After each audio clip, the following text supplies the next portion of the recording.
En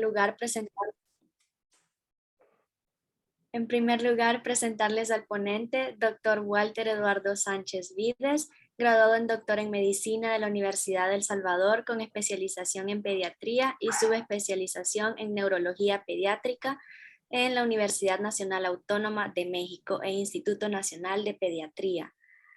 Durante la ponencia, se les pedirá que mantengan los micrófonos y sus cámaras apagadas. En caso deseen intervenir, utilicen la opción levantar la mano que se encuentra dentro de las herramientas de la plataforma para que cuando sea prudente yo comunique su pregunta al ponente y se haga efectiva la participación.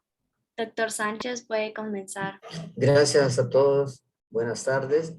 Quiero en primer lugar agradecer la invitación que tuvieron para invitarme a esta charla, ¿no? Y poder compartir un poco con ustedes acerca de esta condición que ha aumentado mucho en los últimos años.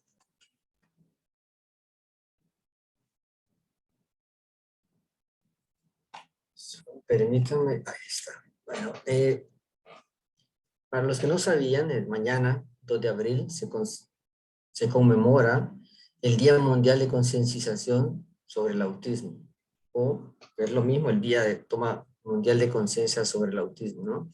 Esto nació a raíz de una iniciativa que fue aprobada por la Asamblea General de las Naciones Unidas en diciembre del 2007, donde ellos, por medio de una resolución, decidieron designar el 2 de abril, todos los 2 de abril de cada año, como el Día Mundial para fomentar la toma de conciencia de esta condición. Y eso se empezó a celebrar a partir del año 2008, y cada año se le da un tema diferente, y este año 2022 el tema es educación inclusiva de calidad para todos. Comento esto porque los organizadores me permitieron o tuvieron la gentileza de que yo pudiera compartir esta charla con muchas de las madres de mis pacientes que yo sé que están escuchando esto. Entonces, tomen en cuenta que este año 2022 es el año de la educación inclusiva de calidad para todos los pacientes con el espectro autista.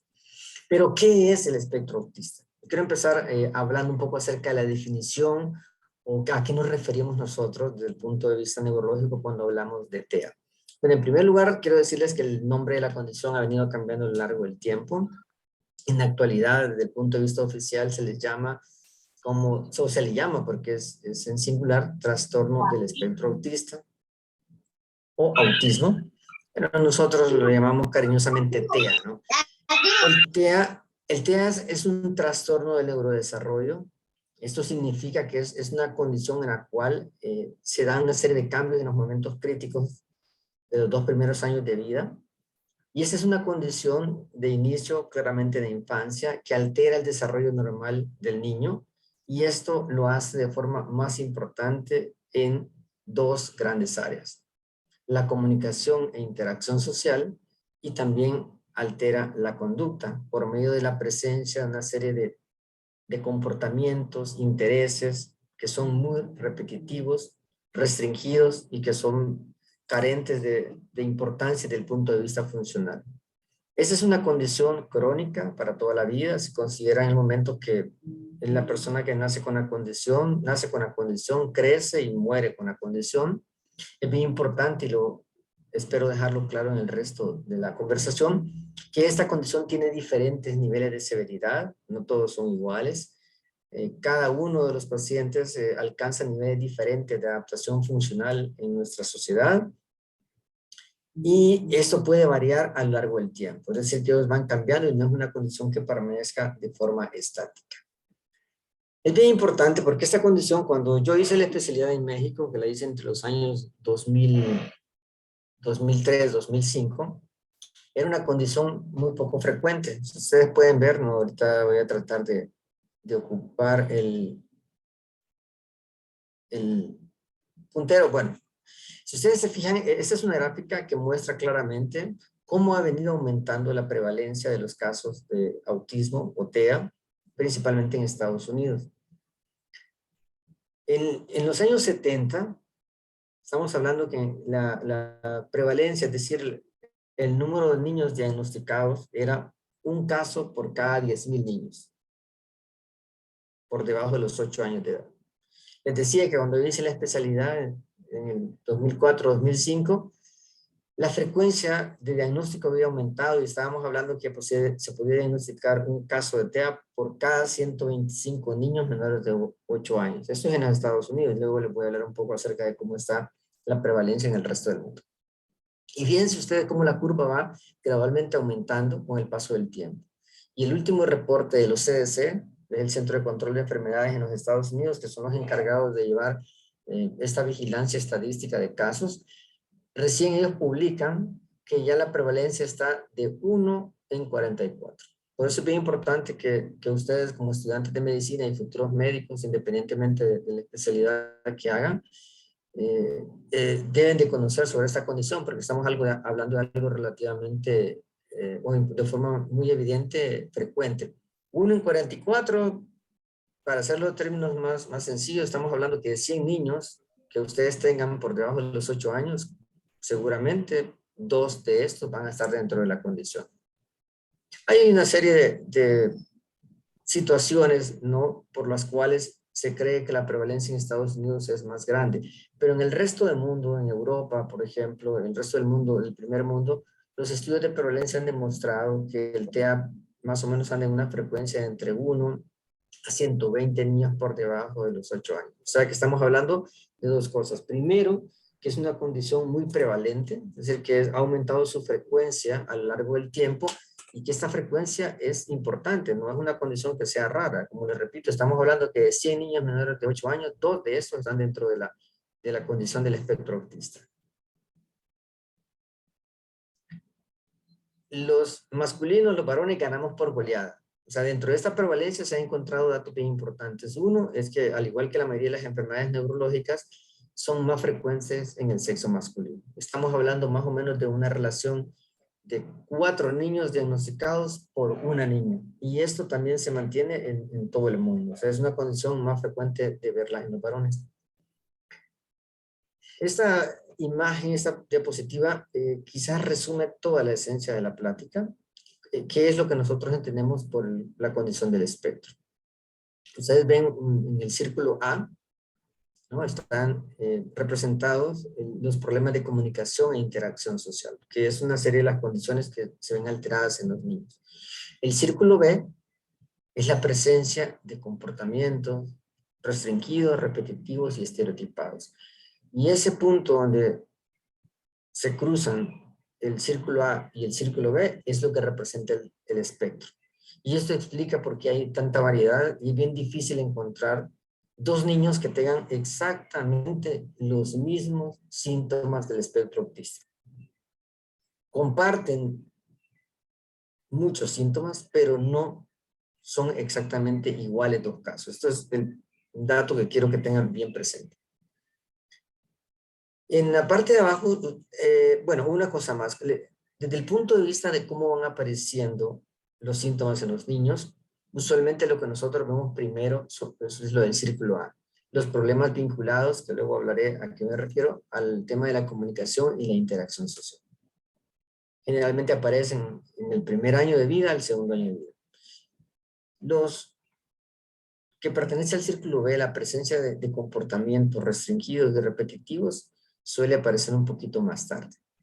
Este aparecimiento es diferente. La intensidad, la fuerza con la que aparecen no es igual en todos los niños. Y eso nos ha permitido hablar de un espectro que debe entenderse como un sinónimo de variedad, donde tenemos por un lado, sobre todo del lado de la izquierda, los casos leves y en el otro extremo los casos moderados.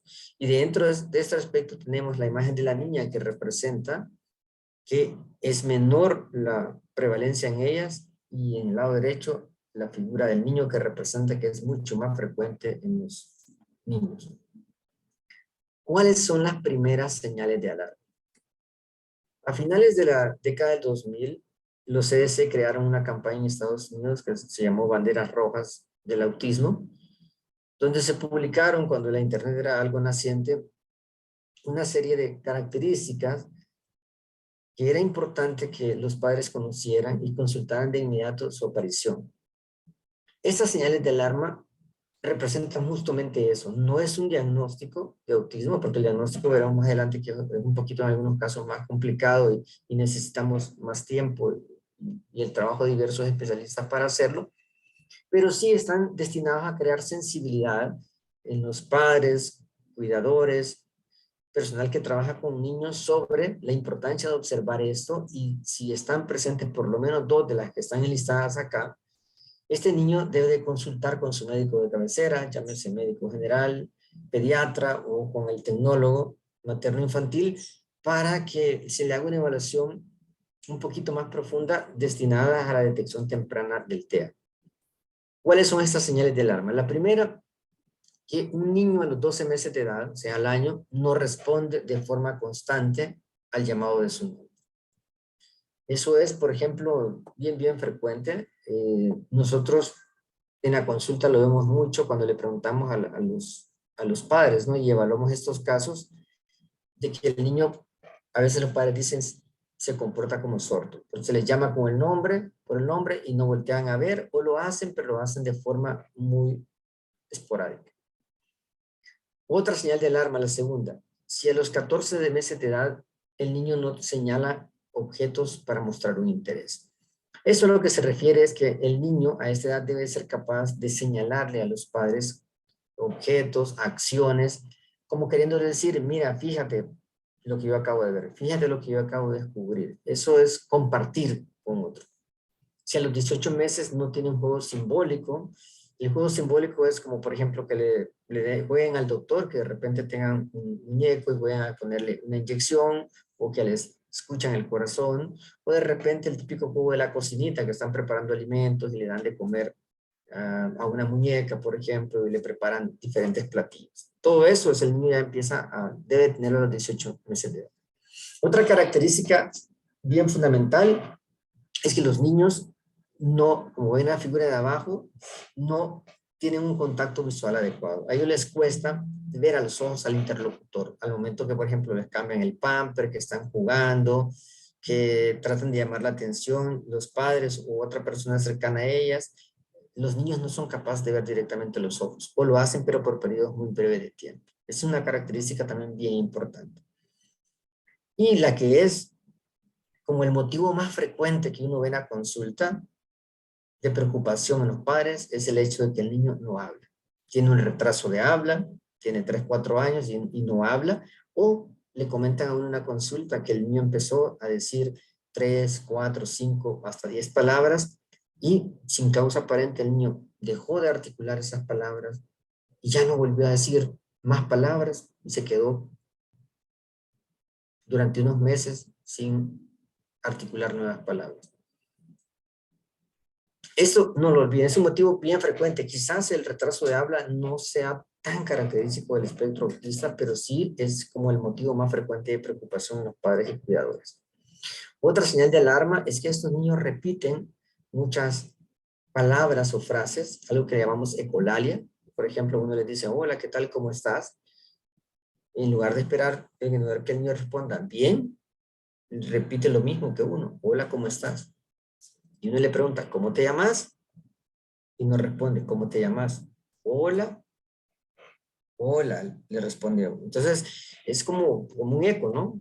O en ocasiones también presentan algo que se llama ecolalia diferida, que es cuando ellos repiten frases, sobre todo que escucharon en la televisión o en una conversación de adultos un tiempo atrás y lo repiten de forma reiterada, ¿no? Pero lo hacen de una manera que no hay una conversación coherente, es un uso inapropiado de esa expresión. Los más grandes, por ejemplo, suelen responder diferente a lo que uno le pregunta. Si uno le pregunta, ¿cómo estás? Ellos responden una expresión, anoche estuve viendo televisión. O sea, no es una conversación coherente, no es una conversación de ida y vuelta. Suelen ser algunos de ellos muy irritables, también es otra causa de frecuente en la consulta, de preocupación en la consulta, que los niños se molestan por trivialidades. Por ejemplo, porque estaban armando algo, una fila de carros y de repente se les movió algo y empiezan a llorar y llorar. Y este llanto tiene dos características. Primero, que es muy intenso, es muy difícil de controlar, de calmar, y lo otro que es muy prolongado. Y lo tercero, que es repetitivo, es algo que sucede con una frecuencia mayor que en los niños normales, porque los niños entre los 2 y los 3 años de edad tienen una etapa de berrinches.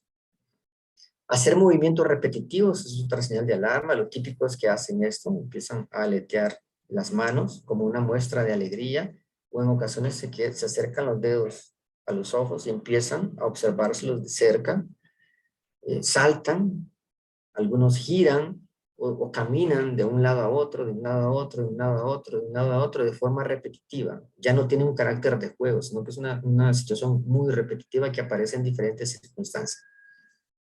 Tienen algunos de ellos también temores inusuales a ciertos sonidos, como por ejemplo la licuadora, la secadora de manos, de esa que está en los centros comerciales, cuando se enciende a distancia un motor, por ejemplo, de una motocicleta. Incluso a algunos les molesta mucho el llanto de los bebés cuando tienen un hermanito y el hermanito llora y llora, a ellos les molesta y hacen un berrinche y se descontrolan. También presentan reacciones inusuales a ciertos olores o sabores, y eso explica por qué ellos son muy selectivos para comer. Tienen dificultades para tolerar las texturas, ya sea que les atraigan ciertas texturas o las rechacen. Por ejemplo, algunos rechazan la plastilina, las texturas que son similares a la pega, de esa consistencia blanda, eso no les agrada, no toleran la arena de la playa, o por el contrario, algunos buscan intensamente ciertas texturas para estarse estimulando. Entonces son situaciones que se pueden ver. Todas estas constituyen, como les decía, señales de alarma. Cuando están dos o más de estas presentes en un niño de entre 1 año de edad a 2 años de edad, ese niño debe de ser referido, debe ser sometido a una evaluación más detallada para considerar la posibilidad de un espectro autista. Cuando uno hace el diagnóstico en la consulta alrededor de los 4 o 5 años y habla con los padres, resulta que la mayoría de estas situaciones ya los padres en ocasiones la habían observado y consultado, pero tal vez no se les había dado la importancia del caso. Pero eso es lo importante de estas señales de alarma. Como les repito, no se puede hacer el diagnóstico solo con esto, pero sí se puede pensar la posibilidad de que este niño tenga TEA. Dentro de, si ustedes se recuerdan las figuras que les mostré anteriormente, donde estaban el círculo A y el círculo B, están resumidas las características centrales de estos niños, porque son varias y lo importante de aclarar es que la presencia de estos comportamientos va cambiando de un niño a otro. Por eso es que uno les insiste mucho en la consulta de que no hay dos niños que tengan exactamente las mismas comportamientos de autismo. Voy a repasar brevemente y dar algunos ejemplos de estas características que son las características centrales y las que nosotros buscamos al momento de la consulta, ya sea observando al niño o entrevistando a los padres. El primero que vamos a hablar son de las que estaban comprendidas dentro del círculo con la letra A. ¿Se recuerdan? Los déficits en la comunicación y la interacción social. Primero, estos niños pueden mostrar acercamientos sociales inusuales. Eso significa que pueden rechazar, algunos de ellos, el contacto con las personas, alejarse, preferir a estar solos, o algunos de ellos pueden mostrar acercamientos, pero acercamientos que no son los esperados. Por ejemplo, recuerdo un paciente hace años del occidente del país que él se acercaba a los niños, pero en lugar de decirles hola, él les pegaba como 3 palmaditas fuertes en la espalda. Y esa es la forma que él tenía de decirle hola. Y era un niño de 6, 7 años de edad. Claro, los demás niños, algunos les molestaban, otros lloraban, otros se asustaban. Muchos de ellos también cuando quieren hablar se acercan demasiado a uno, a las otras personas, les cuesta como identificar que hay que mantener una distancia física cuando uno habla con otra persona. Estos acercamientos sociales van de un extremo, que es el total rechazo al contacto social, hasta otro extremo en el cual sí hay un contacto social, pero es inapropiado. También podemos observar problemas en la conversación, desde aquellos niños que no le contestan a uno o contestan algo diferente a lo que uno le pregunta, pero o si tienen cierto nivel de conversación, pero es bien difícil para ellos llevar el hilo de una conversación de ida y vuelta, como por ejemplo que uno le pregunta, hola Juanito, ¿cómo te fue en el kinder? Bien, ¿qué hicieron? Ah, ahora celebramos el cumpleaños de un compañerito. Ah, qué bien, mira. ¿Y de qué era la piñata? Ah, la piñata era de Bob Esponja. Eso es la conversación que uno esperaría tener con un niño de 6, 7 años. Pero estos niños con el espectro, uno les pregunta, ¿y qué hicieron en el kinder? Pueden quedarse callados o simplemente decir nada, jugar, pintar. O sea, son No, niños la mitad de la tortilla, mami. que dan una respuesta muy escueta, muy corta, y uno tiene que estar rascando y rascando para lograr que ellos digan más palabras, pero no puede uno tener una conversación sostenida sobre un tema determinado.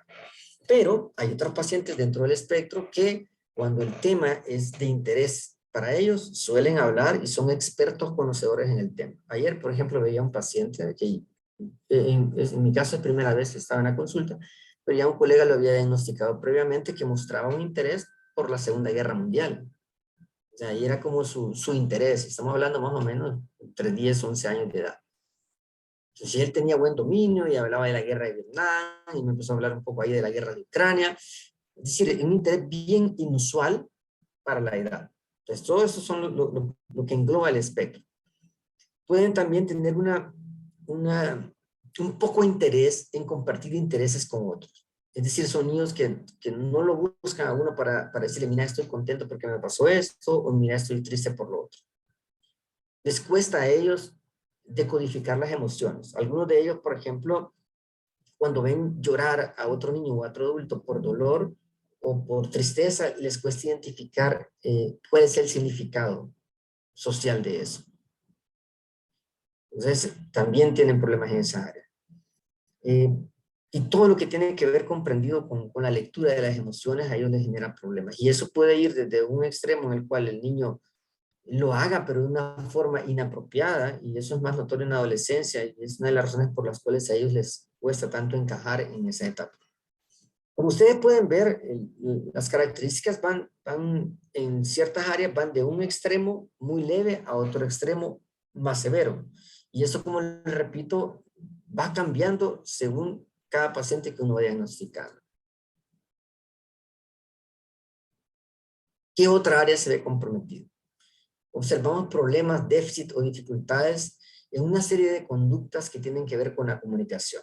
La forma en que nosotros los seres humanos nos comunicamos es de dos tipos. La comunicación verbal, que es cuando yo hablo y el otro me escucha, y viceversa, y la comunicación no verbal. La comunicación no verbal tiene que ver con todos los gestos. Por ejemplo, en el momento que yo estoy dando la charla, yo estoy gesticulando, mi cara hace movimientos, mis brazos, la postura que yo tengo, y todo eso va en coordinación con lo que yo estoy tratando de decir. Por ejemplo, si yo cambio a un estado de tristeza y llanto, probablemente el tono de mi voz sea más lento, suspire, en mi cara, mi expresión facial en la cara cambie, no haga tantos movimientos como estoy haciendo con las manos, o por el contrario, si entro en una situación de alegría, yo lo manifiesto, subo el tono de la voz, me muevo mucho más, mis movimientos son más amplios, mi cara lo dice.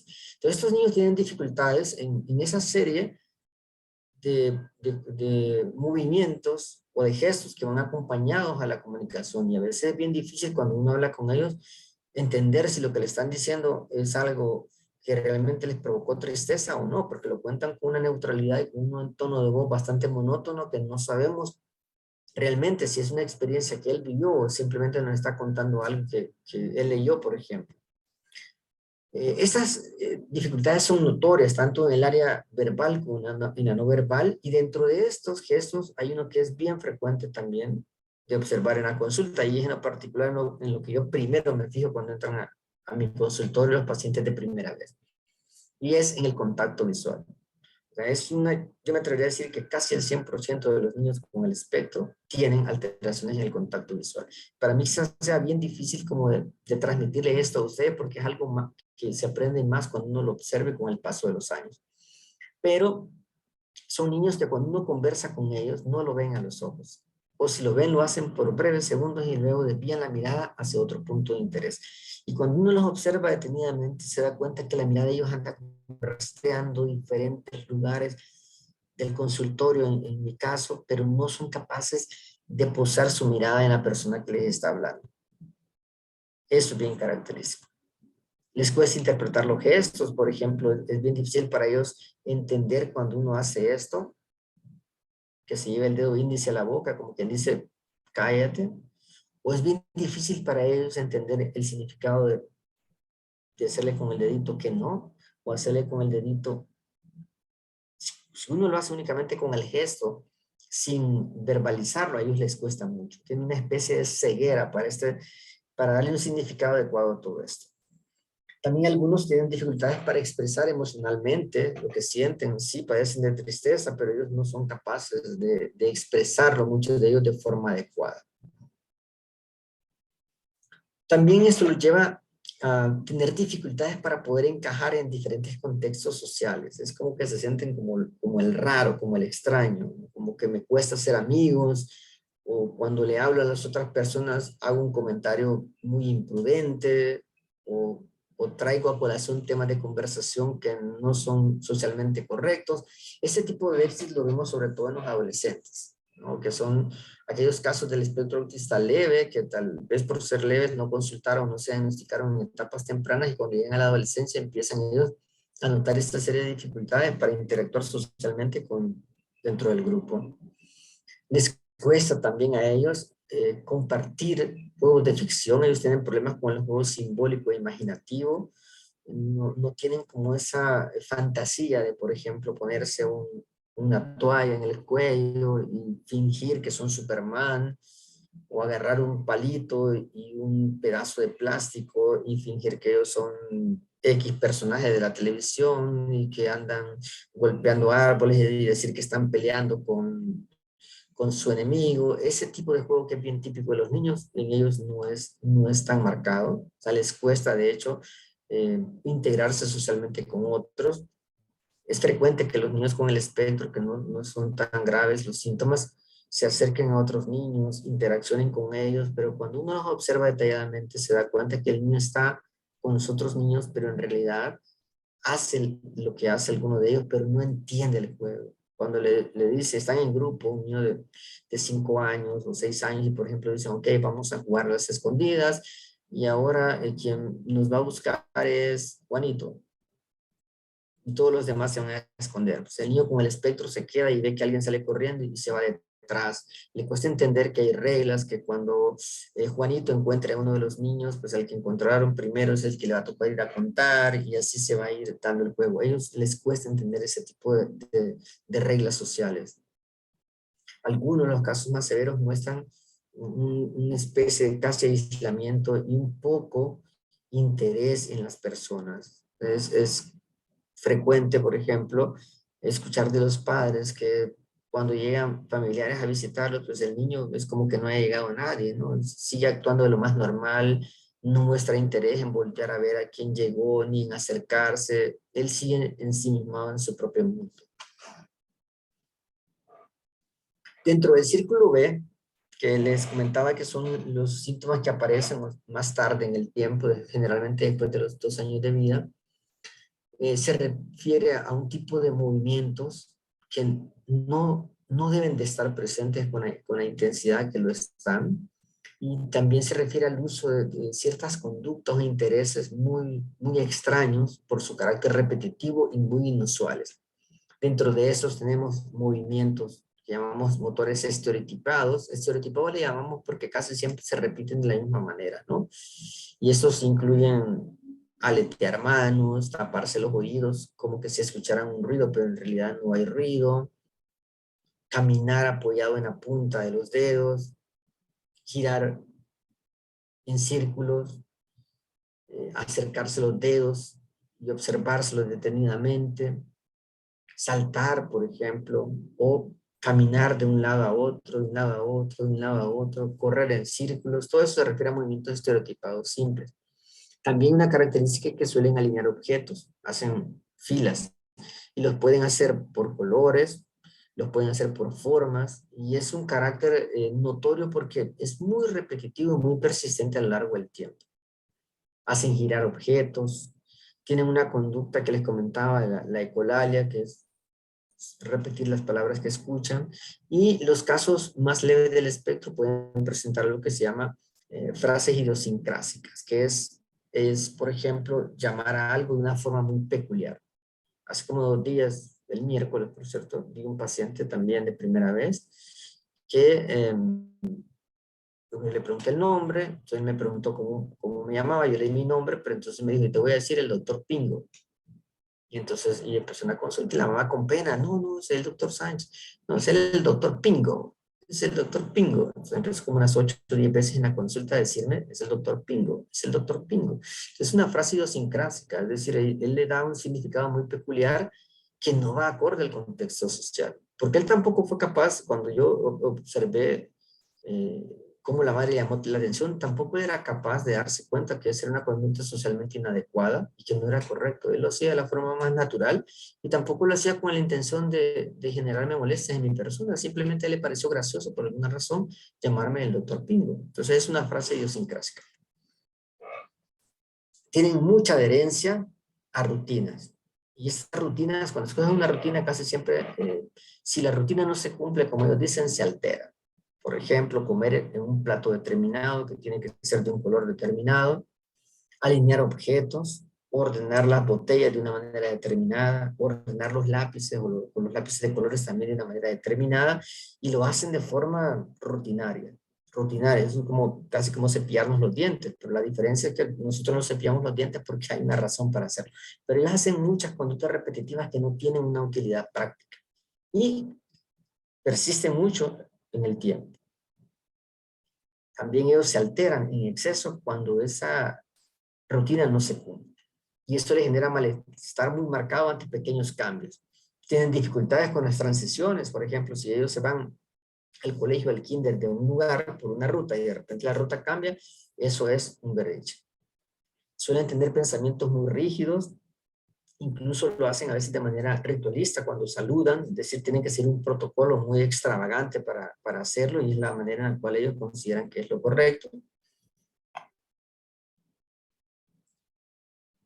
Los casos de espectro más leves tienen intereses muy restringidos u obsesivos, como el que les comentaba anteriormente, ciertos temas, la historia, estadísticas de los deportes, eh, ciertos personajes de la historia, y es un interés muy marcado, ustedes lo van a notar, es muy excesivo, ellos prefieren dedicarse a esa actividad que les llama la atención y dejan de hacer cosas más básicas.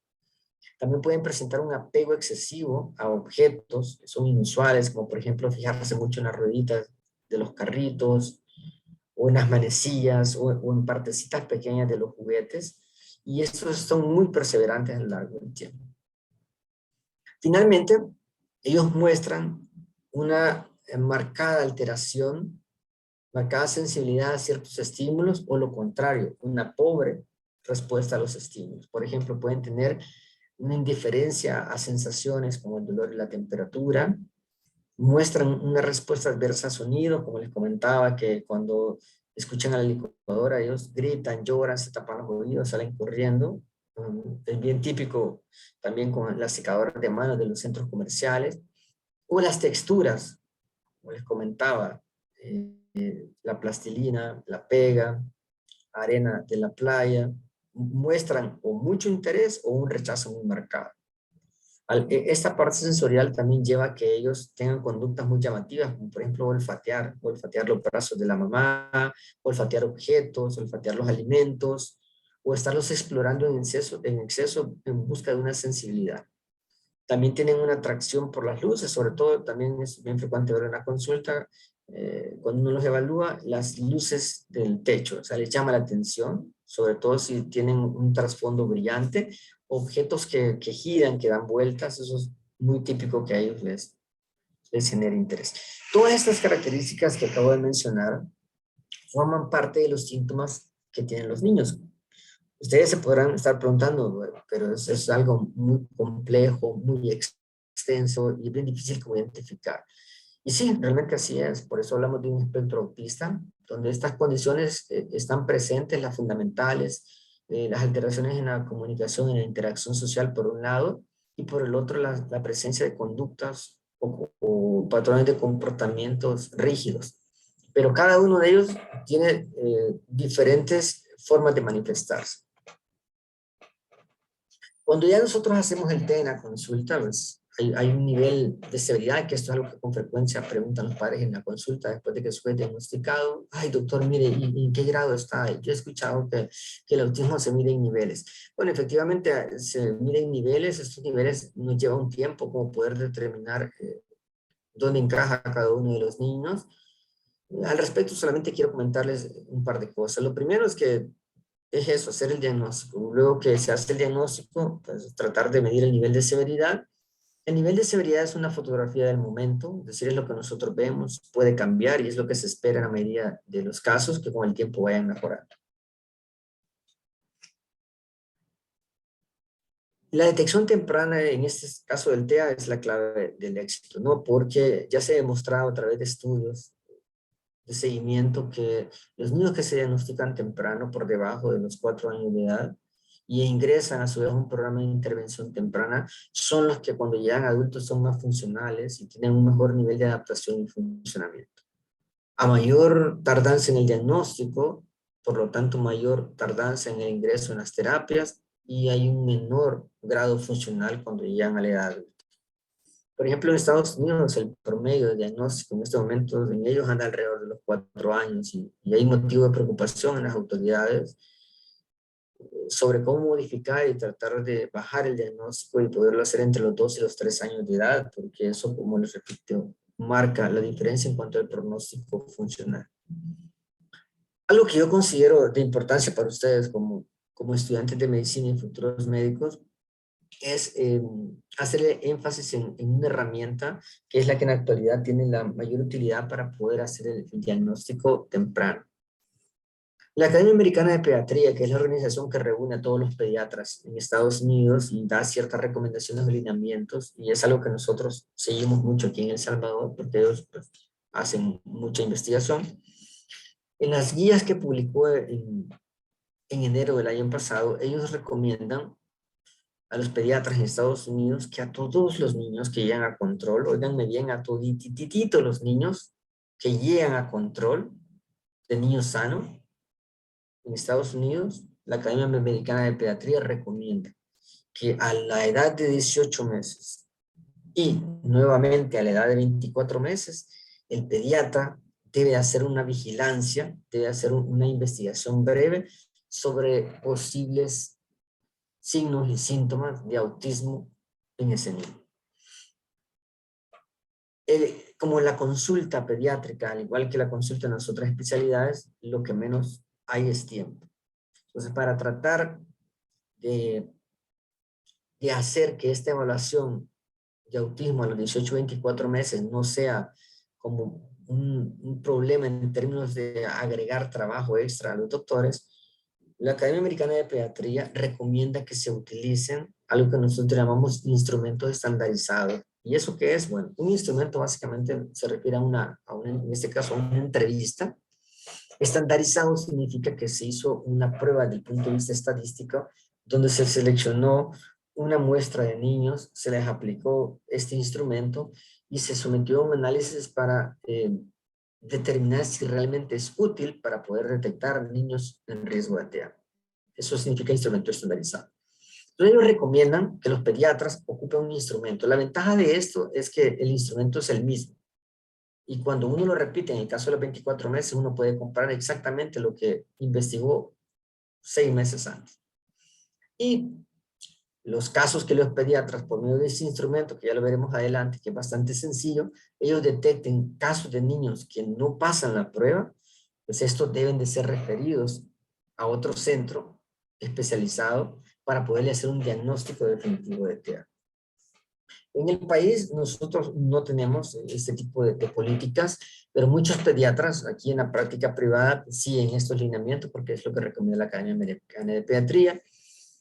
Y el que ellos ocupan o recomiendan es un instrumento que se llama MCHAT-RF. Para todo esto, no sé por qué le dan unos nombres bien complicados. Generalmente son acrónimos. Ahí lo tienen en inglés, que significa el MCHAT-RF. Los pacientes nuestros, como que padecen cutáneos dentro de la condición del espectro, como es una condición crónica, son padres que se educan mucho, al igual que, por ejemplo, de otras enfermedades, como las enfermedades oncológicas, las enfermedades reumatológicas, que los padres se educan mucho y con el tiempo se vuelven expertos, créanme, en el conocimiento de todas estas condiciones. Y muchos de ellos ya conocen este instrumento, el MChat RF. Ese es un instrumento que se puede descargar de forma gratuita. Ahí les pongo el link. Y si no, al final aparece mi correo electrónico, se los puedo hacer llegar. Lo veremos más adelante porque yo quiero dejarlo durante esta charla, explicarles a ustedes en qué consiste, porque es un instrumento muy sencillo y de una utilidad enorme. Yo considero que esto para ustedes va a ser importante y les va a ayudar como a poder sospechar en aquellos casos de autismo y poderlo referir de forma temprana. Ese instrumento fue probado, fue diseñado, su utilidad para las edades comprendidas entre los 16 a 30 meses. Esto es lo ideal de aplicarlo. Yo en lo personal a veces lo aplico a edades mayores porque me llegan a edades mayores y yo les pregunto a los padres, mire, trate de recordar si su hijo hacía esto cuando tenía esta edad, de 16 a 30 meses. Es el más utilizado, es el más estudiado, significa que ha investigado mucho, que realmente sea muy útil. Son 20 preguntas que evalúan comportamientos del niño y estos deben de ser respondidos por los padres o en su defecto por los cuidadores, que son las personas que realmente conozcan del desarrollo del niño. Lo que se busca con el cuestionario es sacar un sistema de calificación, porque se hacen una serie de preguntas a los padres que veremos más adelante, y básicamente se califica si el niño pasa o no pasa esa pregunta. Al final se hace una sumatoria, y en base a un algoritmo de puntuación que también ya se investigó desde el punto de vista estadístico, la utilidad, y se determinó que los niños que obtenían 0 a 2 puntos están con un riesgo bajo de autismo. Los niños con puntajes de 3 a 7 caen en un riesgo medio de autismo. Y en estos casos, también lo vemos adelante, hay que aplicar una entrevista de seguimiento. Y los que tienen 8 o más de 8 hasta 20 puntos están en un riesgo alto y eso tienen que ser referidos de inmediato para intervención temprana. Intervención temprana es como ya para iniciar terapia. Quiero ver cómo voy con el tiempo. Bueno, voy a tratar de darme prisa. Voy a mostrar brevemente en qué consiste el MChat RF.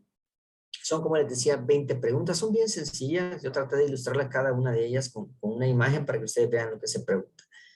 O sea, cuando ustedes detecten las señales de alarma que yo les dije anteriormente, que el niño no responde al nombre, no ve a los ojos, no muestra interés en otros niños, hace movimientos repetitivos, le molestan ciertos sonidos o tiene interés inusual en texturas, ustedes piensan, bueno, este niño puede tener autismo. Entonces, el doctor dijo que este cuestionario puede servir para detectar de mejor manera cuáles están en riesgo de ser diagnosticados con autismo. Y este es el MChat RF.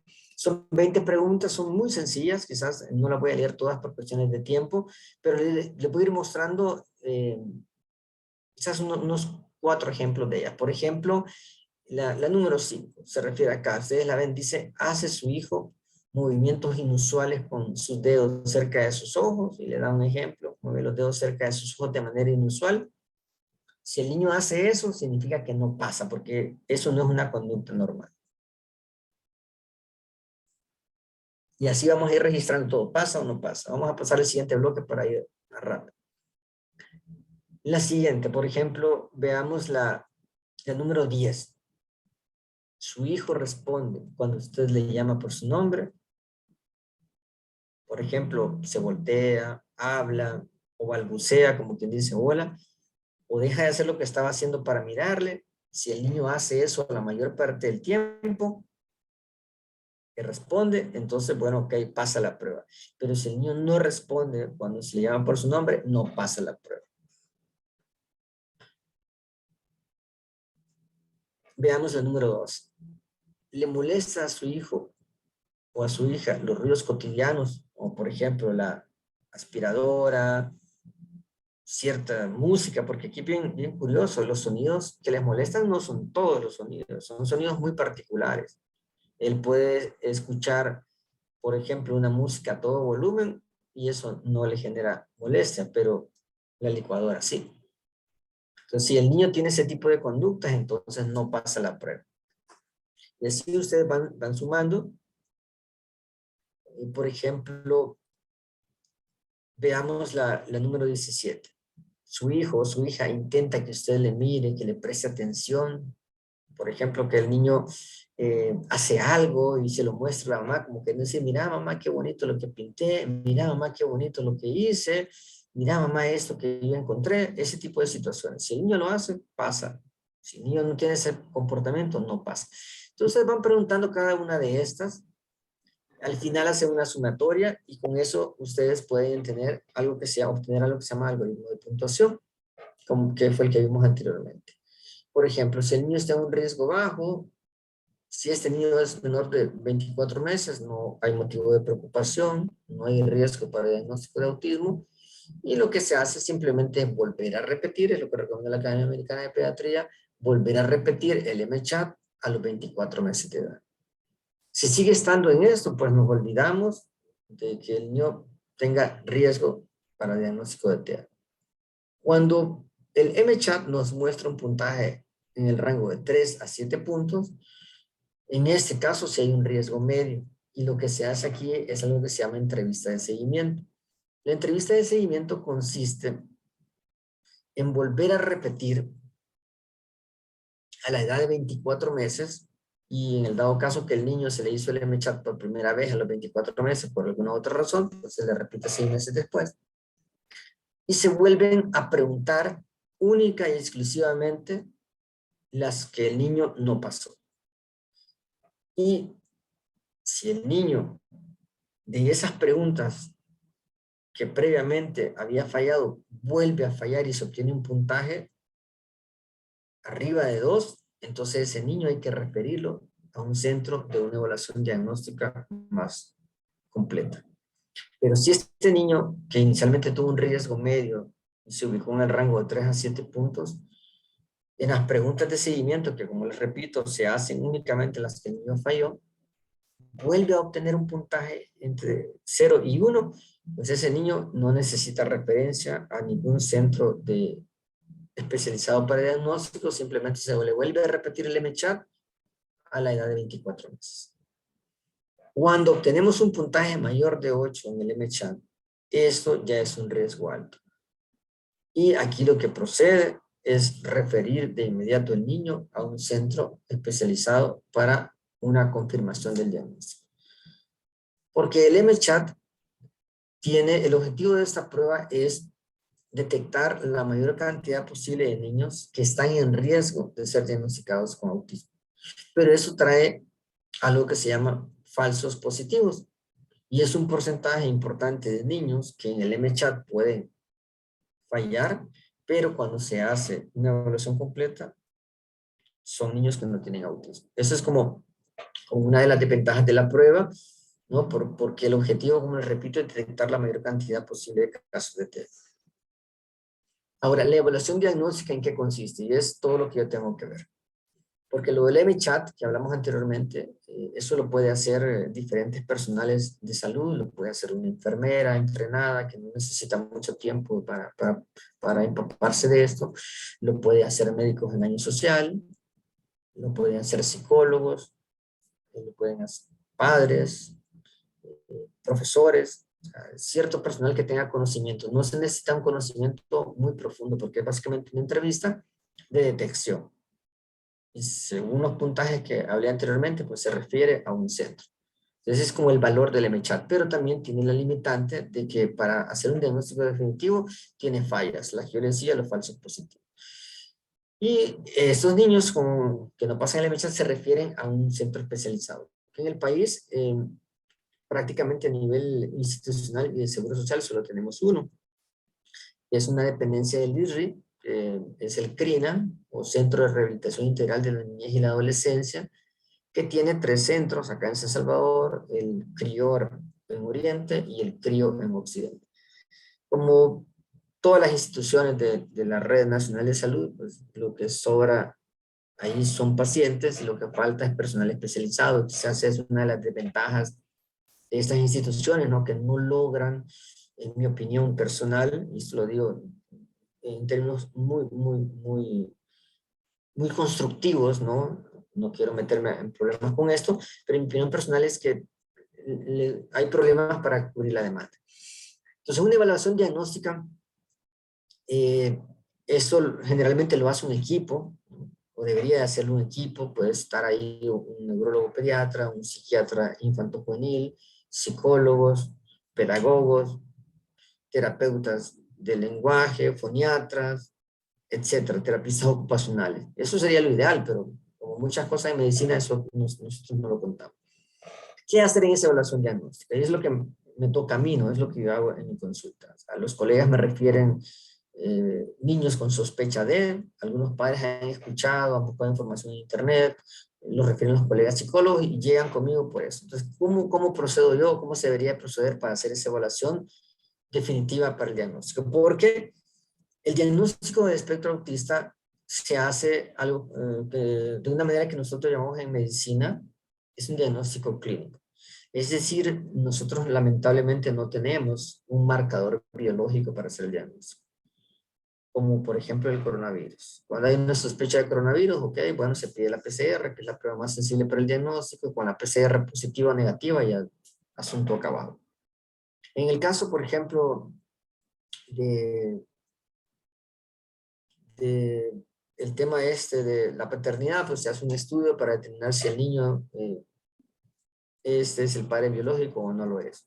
Y la prueba es 100% confiable.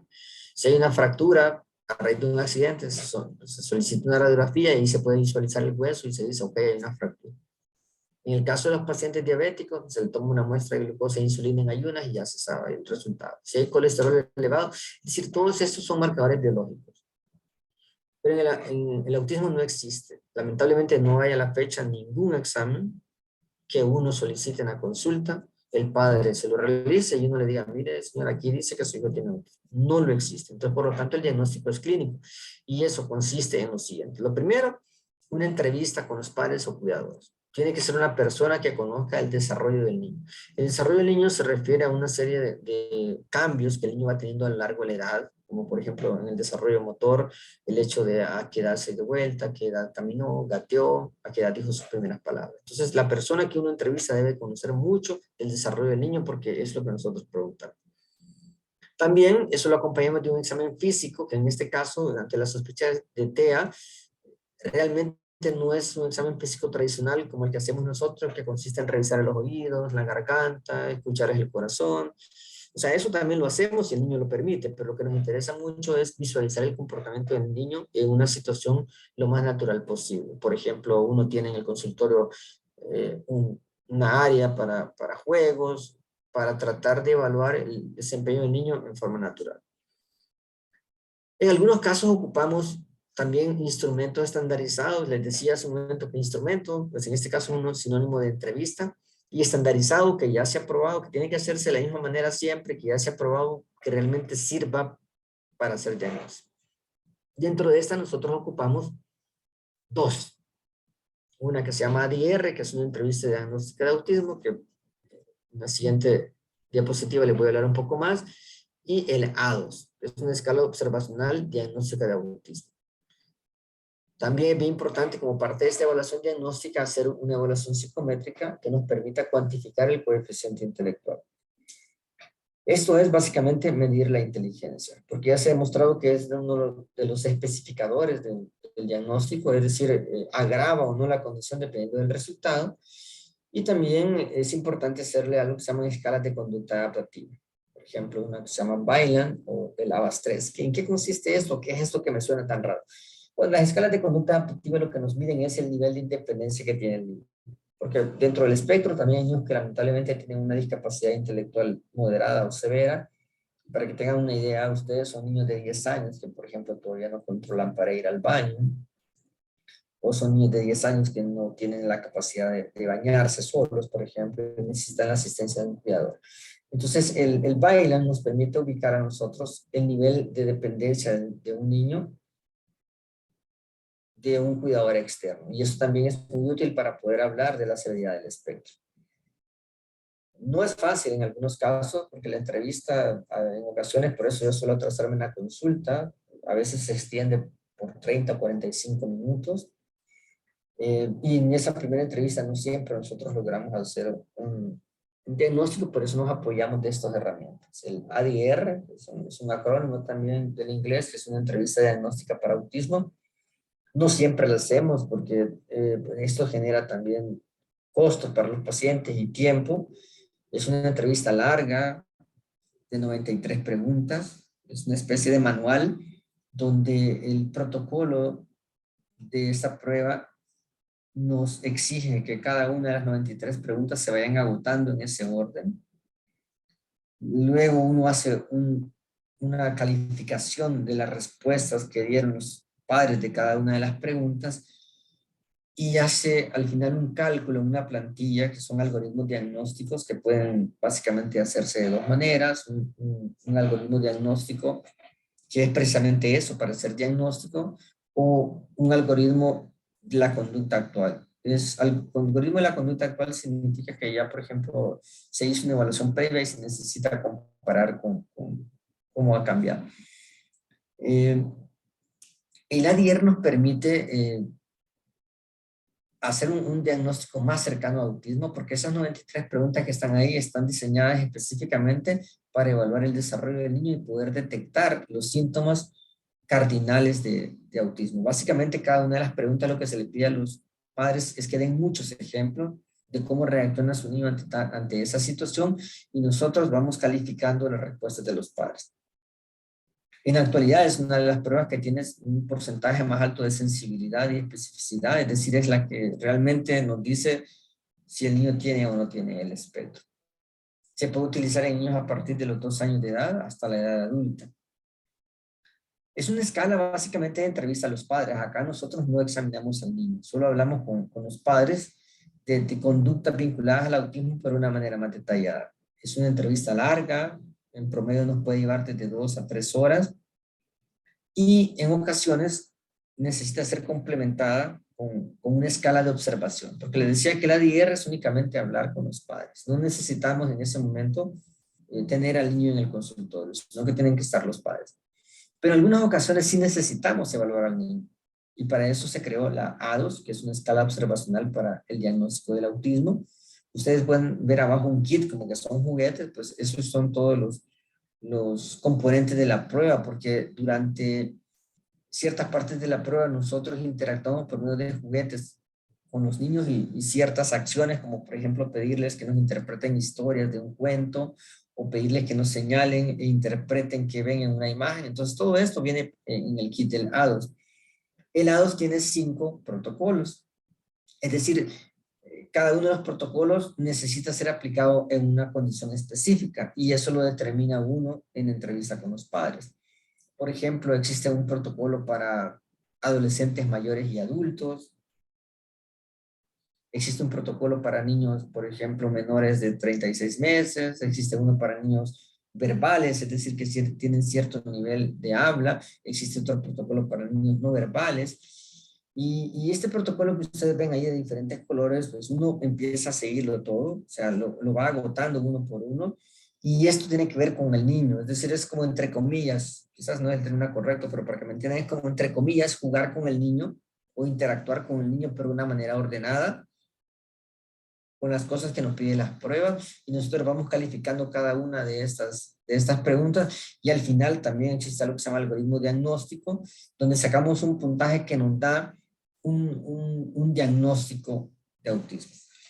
Esto casi nunca lo hacemos, este proceso de diagnóstico tan completo, porque nos lleva tiempo y dinero. Y por ejemplo, a nivel de las instituciones nacionales, como les comentaba, lo que más hace falta es tiempo. Pero lo ideal sería hacer esto y también hacerlo de una manera coordinada, ¿no? Con otros especialistas, hacerlo con un psicólogo, con un foniatra, con un terapeuta ocupacional, ¿ya? Porque esto nos permite hacer el diagnóstico de una manera más completa y en base a eso poder decidir un plan de intervención y de tratamiento. ¿Qué causa el autismo?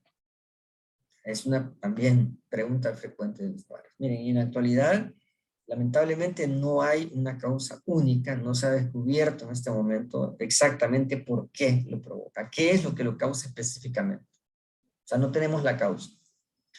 Sí se han hecho descubrimientos importantes y se han logrado identificar alrededor de 100 genes que están relacionados con autismo. Y en la actualidad, la hipótesis que cobra más peso acerca de la causa del autismo es que existen ciertos genes en los niños que, aunado a la presencia de factores ambientales que nosotros llamamos factores de riesgo, esos determinan que estos genes se expresen de una manera anómala y se manifiesten en el niño con alteraciones en la comunicación e interacción social. Y no es fácil y no se ha determinado ahorita, por ejemplo, una prueba genética, porque estos genes son muchos y no es fácil con las técnicas diagnósticas actuales hacer un rastreo genético tan rápido para poder hacer un panel genético que nos diga, por ejemplo, cuáles son específicamente los genes alterados. Sí, se conoce que hay cosas que se cree que causan el autismo, pero en realidad no, por eso lo puse en amarillo.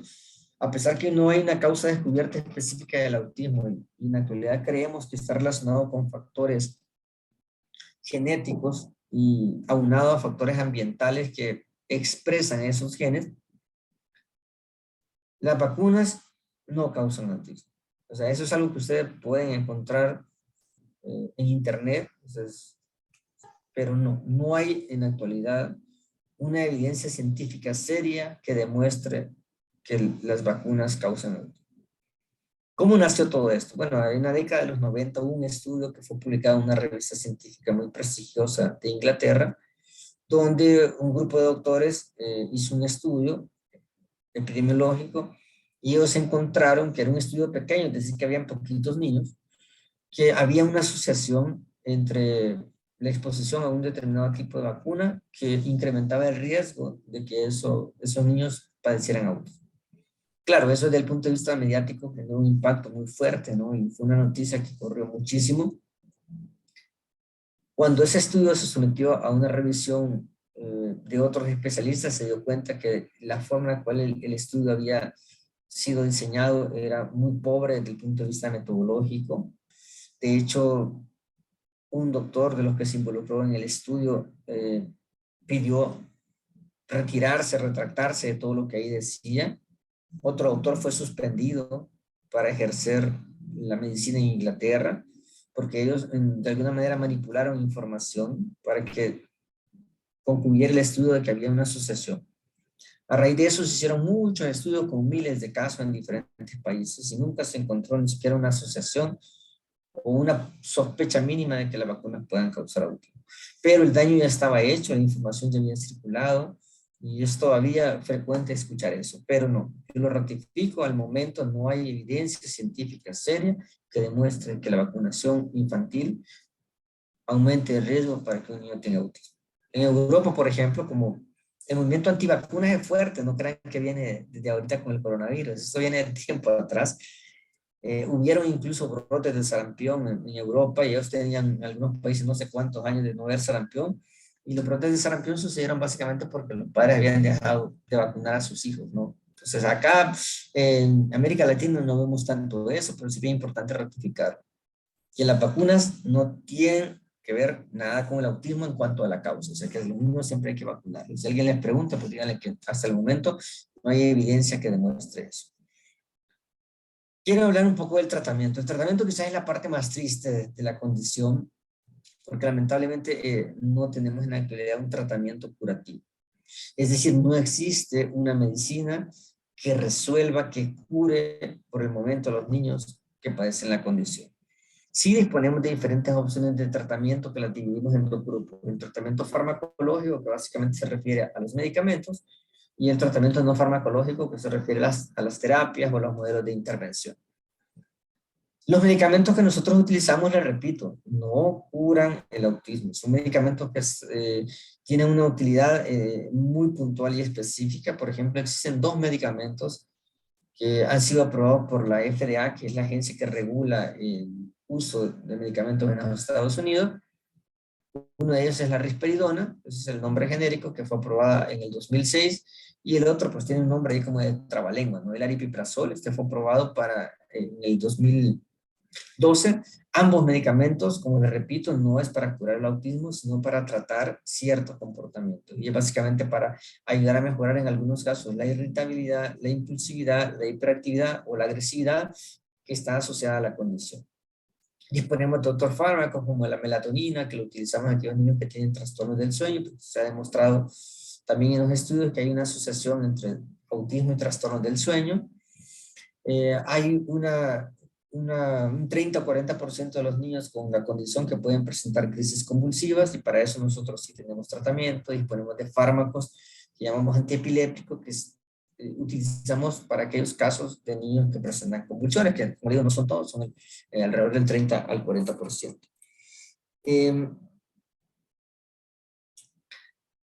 Otra cosa importante, mira, no hay una evidencia científica que respalde el uso de dietas o suplementos nutricionales. A dietas me refiero a quitar el gluten y la caseína a los niños. O sea, realmente no lo hay. Yo les digo en una consulta que si el niño es intolerante al gluten, pues entonces que se lo quiten. O si el niño tiene alergia a la proteína de la leche, pues que se la quiten. Pero no hay ninguna evidencia científica seria que demuestre que estas dietas son útiles. Sí hay mucha información disponible en Internet, pero recuerden que Internet, yo les digo a los padres, es un arma de doble filo. O sea, hay mucha información en Internet que es muy popular, pero no significa que porque sea muy popular o el sitio sea muy visitado, que lo que ellos digan es cierto. Entonces, como padres, ustedes tienen que asesorarse en aquellos sitios o asociaciones que tienen el apoyo de organizaciones médicas de diferentes países, porque ellas tienen un filtro en cuanto a la información que publican. O sea que los padres que me están oyendo acá, les repito, yo quisiera decirles que sí funciona, pero desde el punto de vista de estudios científicos no se ha demostrado que eso tenga un carácter curativo, o suplementos nutricionales como omegas o vitaminas determinadas, eso no. De hecho, hay un tratamiento muy polémico en Internet donde un grupo de padres, ¿no? Promueve mucho el uso de dióxido de cloro, que por cierto se volvió muy popular, no voy a decir el nombre, pero una personalidad muy famosa en Estados Unidos, pues también lo promovía para el control del tratamiento del coronavirus. Son tratamientos peligrosos, o sea, pueden causar daño, son lesivos para sus hijos, siempre tienen que asesorarse y preguntar, ¿no? Pero alguien que sea conocedor de esto y no someter a tratamientos experimentales a sus hijos. Recuerden que no, o sea, es comprensible a veces la desesperación de los padres porque van con uno como especialista y uno les dice, mire, pues al momento no hay una cura definitiva, y luego van a otro lugar y alguien les dice, mire, esta cura sí es maravillosa, esto le va a resolver, a mi hijo le funcionó, o dicen que a un niño en tal lugar le funcionó. Hay que tener cuidado con eso. Todo lo que son curas maravillosas que se ofrecen por internet, hay que tener cuidado. Lo que les puedo decir es que hay muchos científicos en todo el mundo investigando, trabajando con modelos animales, modelos experimentales a efectos de poder encontrar avances en el tratamiento del espectro, pero por el momento no tenemos nada al respecto en cuanto me refiero a tratamientos curativos. Sí tenemos tratamientos que llamamos paliativos o remediales. En la parte del tratamiento no tiene que ver tanto conmigo, es el tratamiento no farmacológico, que este sí es importante, y este se puede resumir en algo que nosotros llamamos modelos de intervención. Los modelos de intervención han sido diseñados por grupos de trabajo, sobre todo de universidades, donde sigue un protocolo de tratamiento con el niño que incluye diferentes cosas. Por ejemplo, el modelo de intervención más famoso es uno que se llama Early Start Denver Model o modelo Denver. Existe otro que se llama método ABA, que es un análisis conductual aplicado. Son las iniciales en inglés, Applied Behavior Analysis, o ABA. Existen otros métodos que favorecen la comunicación de los niños, como por ejemplo uno que se llama PECS, existe otro método que se llama Teach, Floor Time. Hay diferentes tipos de response, hay diferentes métodos. Esos se han agrupado en dos: los que han demostrado a lo largo del tiempo que así funcionan, eso se les llama establecido, y los otros que todavía el tiempo no ha demostrado que son realmente eficaces, se les llama emergentes. Estos modelos de intervención comprenden algunos de ellos, como les digo, terapias de lenguaje. O sea, el tratamiento debe ser individualizado para cada niño. No existe como una receta porque cada niño es diferente. Hay niños que, por ejemplo, tienen retrasos severos de lenguaje. Hay niños que tienen problemas muy marcados a nivel sensorial. Hay niños que tienen problemática conductual. Entonces, todo eso nosotros vamos viendo. Pero en general, las terapias las más frecuentes que nosotros recomendamos es la terapia de habla o terapia de lenguaje, La terapia de integración sensorial o terapia sensorial, que eso está enfocado a mejorar la sensibilidad del niño, tanto la sensibilidad aumentada o disminuir a ciertos estímulos sensoriales. Terapia ocupacional, que ayuda mucho al control motor fino de la mano.